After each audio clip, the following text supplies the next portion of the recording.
Eh bien, salut à tous mes passionnés de santé, j'espère que vous allez bien. Alors, nous vivons dans une société actuellement donc qui veut tout décaper, que ce soit les maisons, la vaisselle et même le corps humain. Alors, il faut comprendre que les écrans publicitaires regorgent actuellement de réclames pour des savons, des déodorants, des parfums. Et malheureusement, plus aucune parcelle de notre corps ne leur échappe.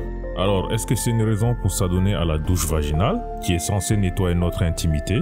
Est-elle bonne pour notre hygiène intime? Et pourquoi les femmes en sont encore autant accros? La réponse dans cette vidéo. Cependant, n'hésitez pas à vous abonner à la chaîne YouTube pour ceux qui ne le sont pas encore. Activez la cloche de notification pour ne louper aucune vidéo. Ça donne de la force.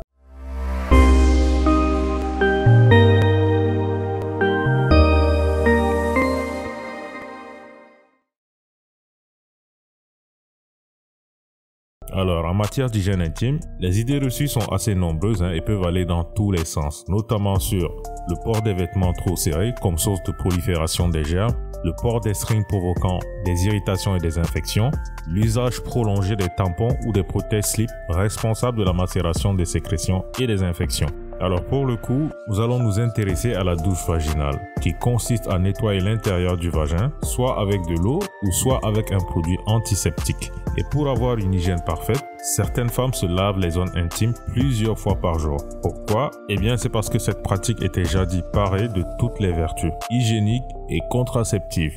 Oui, je vous le dis aujourd'hui, certaines femmes se laveraient même au vinaigre blanc ou avec du soda censé tuer les spermatozoïdes après un rapport sexuel. Mais la réalité est tout autre aujourd'hui. Alors techniquement, on sait que ce geste décape le vagin en éliminant les lactobacilles. Les lactobacilles, ce sont les bons germes qui sont présents autour du vagin. Et surtout, cela va perturber le pH naturel du vagin. Alors prenez de l'eau.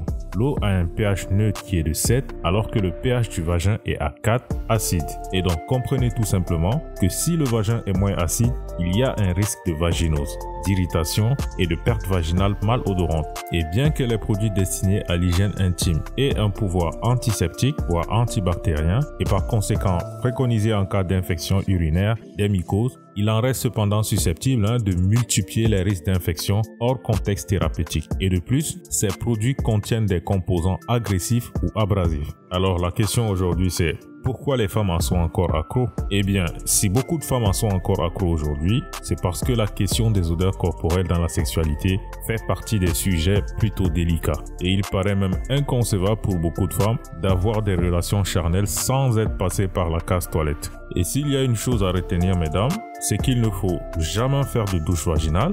Le vagin n'est pas sale et son écosystème naturel ne doit pas être perturbé par un apport hydrique ou antiseptique. Et je ne vous parlerai même pas de celles-là qui ont recours au bicarbonate, au citron, d'autres bains de vapeur. Donc voilà, ça va dans tous les sens, vous le comprenez. Petit conseil, le lavage du sexe est quotidien. À main nue, avec de l'eau en prenant soin d'éviter l'infiltration de cette eau dans le vagin pour des raisons que j'ai développées plus haut, même pendant les menstruations. Et le mouvement doit être effectué d'avant en arrière afin d'éviter de ramener les germes de l'anus vers la région vulvaire et le vagin. Et après la toilette intime, il suffit simplement de sécher soigneusement cette région fragile car les bactéries se développent facilement dans une région qui est humide et chaude.